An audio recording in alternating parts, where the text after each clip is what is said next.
अगर आपको सच में अमीर बनना है तो एक सिंपल सी बुक है, आपने नाम भी सुना होगा, the richest man in the Babylon. आपको वो किताब जरूर पढ़नी चाहिए। आप कभी आपको टाइम मिले तो पढ़ लीजिएगा। अभी मैं आपको शॉर्ट में बताता हूँ उस बुक का एक सबसे इंपॉर्टेंट लेसन। वो लेसन ये है कि आप जो भी कमाते हैं उसका एक हिस्सा आपको इन्वेस्ट जरूर करना चाहिए, और जब आप पैसे इन्वेस्ट करेंगे आपका पैसा काम पर लगेगा, वो और पैसा आपको बना कर देगा। ये सिंपल सा एक मूल मंत्र उस बुक के अंदर है कि अगर आप पैसा कमाते हैं तो आप उसे इन्वेस्ट कीजिए। यहां पर मैं आपको दो दोस्तों की कहानी सुनाना चाहूंगा।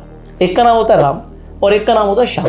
दोनों 20-20 साल की उम्र में काम करना शुरू कर देते हैं और दोनों को ही बराबर की तनख्वाह मिल जाती है, 50,000 रुपए महीने की। तो राम को भी 50,000 की तनख्वाह मिल रही है और श्याम को भी 50,000 की तनख्वाह मिल रही है। अब एक 20 साल के बच्चे के लिए, बच्चा ही होता है 20 साल का, उसके लिए 50,000 रुपए भी बहुत होते हैं, क्योंकि अभी शादी नहीं हुई, रिस्पॉन्सिबिलिटीज नहीं है। तो शाम को लगता है भैया 50,000 रुपया, इसमें तो मैं मौज कर सकता हूँ, मैं अपने दोस्तों को पार्टी दे सकता हूँ, शाम को क्लब में भी जा सकता हूँ, जब आईफोन नया आएगा तो उसे EMI पर भी ले लूँगा, एक बाइक भी ले लेता हूँ। तो इस तरीके से उसे लगता है कि मैं अपना लाइफस्टाइल अच्छा कर लेता हूँ। जैसे ही पैसे आते हैं, सैलरी आती है, नए नए कपड़े खरीद लेता हूँ, और इस तरीके से उसके पास कुछ नहीं बचता। बट जैसे मैंने बोला ना, वो किताब आपको ज़रूर पढ़नी चाहिए। अब राम स्टार्टिंग से पढ़ने का शौकीन होता है, नई नई चीज़ें सीखने का शौकीन होता है। तो उसने ये किताब पढ़ ली होती है, the richest man in the Babylon. तो उसे समझ आता है कि मुझे अपनी कमाई का एक हिस्सा इन्वेस्ट करना चाहिए। तो उसे लगता है अभी मेरे पास ज़्यादा खर्चे तो है नहीं, तो 50,000 रुपये अगर मैं कमा रहा हूँ तो मेरा तो यार 30-35 हज़ार में भी काम हो जाएगा। मैं काम करता हूँ, 15,000 रुपये निकाल लेता हूँ जिसे मैं इन्वेस्ट करूँगा। अब आप समझिए, अगर एक आदमी 50,000 कमा रहा है तो 50,000 खर्च करने वाला और 35,000 खर्च करने वाले के लाइफस्टाइल में बहुत ज़्यादा फर्क नहीं होगा। हाँ, थोड़ा सा आपको समझ आ रहा है कि 15,000 का एक डिफरेंस तो होगा, बट इतना ज़्यादा फर्क नहीं आएगा। तो अभी दोनों के पास रिस्पॉन्सिबिलिटीज़ नहीं है, तो शायद काम चल जाए। और राम को ये बात समझ आ चुकी होती है, तो राम क्या करता है, इन्वेस्टमेंट करना शुरू करता है। अब एक टाइम के बाद दोनों की शादी भी हो जाती है, राम की सैलरी भी धीरे धीरे बढ़ती है, श्याम की भी सैलरी धीरे धीरे बढ़ती है, दोनों हार्डवर्किंग होते हैं। अब जैसे जैसे इनकी सैलरी बढ़ती है, इनके खर्चे भी बढ़ते हैं, बट राम अपना नियम नहीं तोड़ता। अब राम को ये समझ तो आ रहा है कि सैलरी बढ़ रही है और वो बढ़ाकर इन्वेस्टमेंट भी कर सकता है, बट राम अभी बढ़ाकर इन्वेस्टमेंट नहीं करता। मान के चलते हैं वो सिर्फ 15,000 रुपये इन्वेस्ट करता चला जा रहा है। अब क्या होता है, 15 सालों के बाद जो श्याम होता है उसके पास कोई सेविंग नहीं होती, और उसके घर में एक मेडिकल इमरजेंसी आ जाती है। उसके पिताजी की एकदम से ही हालत ख़राब हो जाती है, उसे अपने पिताजी को हॉस्पिटल लेके जाना पड़ता है। और उस लड़के ने ना कभी कोई मेडिकल इंश्योरेंस लिया, ना कोई इन्वेस्टमेंट करी, वो जो पैसा कमाता गया खर्च करता गया, और उसने दिखावे की ज़िंदगी जी। इतने टाइम के अंदर, 15 सालों के अंदर, श्याम की सैलरी बढ़कर आप समझो 50,000 से 1.5 लाख रुपए हो जाती है।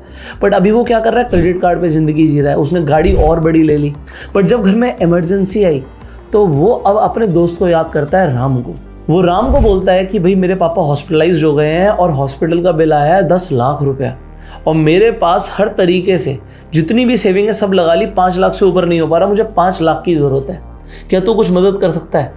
अब राम ने इतने टाइम में क्या किया, ये मैं आपको यहाँ पर स्क्रीन पर समझाता हूँ। राम 15,000 रुपया हर महीने इन्वेस्ट कर रहा था।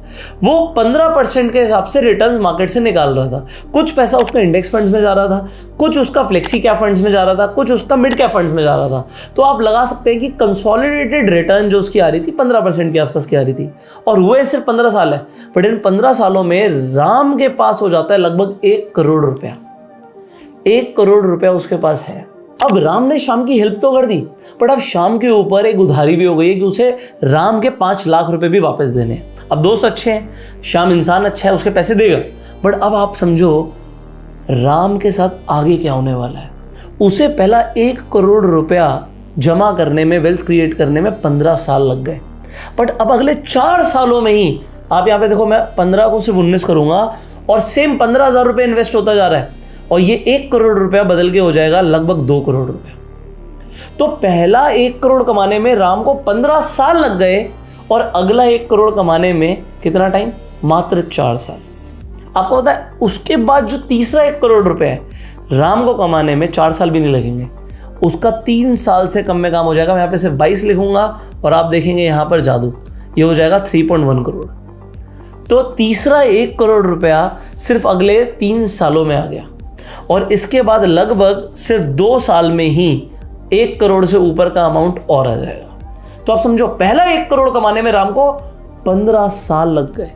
उसके बाद 1 करोड़ कमाने में 4 साल, उसका अगला 1 करोड़ कमाने में 3 साल, और उसका अगला 1 करोड़ कमाने में 2 साल। यही होता है पावर ऑफ कंपाउंडिंग।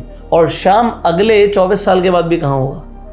कहीं नहीं, क्योंकि उसने इन्वेस्टिंग कभी शुरू ही नहीं करी। इन्वेस्टिंग जितनी जल्दी आप शुरू करें उतना अच्छा होता है। आप भी लोगों की हेल्प कर पाओगे, अपनी फैमिली में हेल्प कर पाओगे, अपने लिए भी कुछ अच्छा कर पाओगे। बट स्टार्टिंग में वो एक्स्ट्रा पैसा इन्वेस्ट करने के लिए निकालना बड़ा भारी पड़ता है। बट जैसे मैंने बोला ना, the richest man in the Babylon, उस बुक में आप पढ़ेंगे तो आप 10% जो भी आप कमा रहे हैं उसका 10% महीने से शुरू कीजिए। अगर आप 20,000 कमा रहे हैं तो 2,000 रुपये महीना सही। आप 50,000 कमा रहे हैं तो आप 15,000 छोड़िए, 5,000 रुपये महीने सही। शुरुआत तो कीजिए। इस शुरुआत से क्या होगा कि आपकी वेल्थ क्रिएट होगी।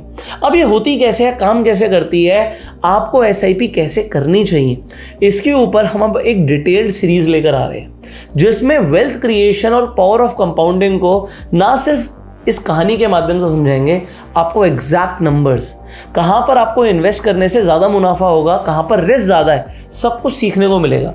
तो आपको इस चैनल को फॉलो करना है। और अगर आप शेयर मार्केट में नए हैं, आपके पास अभी तक डीमेट अकाउंट नहीं है, आप फ्री में जाकर डीमेट अकाउंट खुलवा सकते हैं, जिससे आप स्टॉक मार्केट में इन्वेस्टमेंट भी कर सकते हैं, आप म्यूचुअल फंड्स में SIP कर सकते हैं, आप ETFs में इन्वेस्ट कर सकते हैं, इनफैक्ट आप ट्रेड भी कर सकते हैं। उसके लिए लिंक आपको डिस्क्रिप्शन और पिन कमेंट में मिल जाएगा। सो आपका ये पहला कदम हो सकता है इन्वेस्टमेंट जर्नी का। बट ये पहला कदम आपको लेकर कहाँ जाएगा लाइफ में, यह आपको इस राम और श्याम की कहानी से ज़रूर समझ आया होगा। बट क्या आपको लगता है इन्वेस्टिंग ज़रूरी है? अगर हाँ तो कमेंट कीजिएगा यस, इन्वेस्टिंग इज एसेंशियल, जिससे लोगों को भी समझ आएगा कि लोग अब इन्वेस्टिंग की तरफ, फाइनेंशियल फ्रीडम की तरफ आगे बढ़ रहे हैं। तो ये सिंपल सी कहानी थी, बट इसे शेयर कीजिएगा तो लोगों की लाइफ में चेंजेस भी आएंगे। Share this video to spread the awareness. हम आपसे मिलेंगे अगली वीडियो में। तब तक के लिए you were self made and जय हिंद।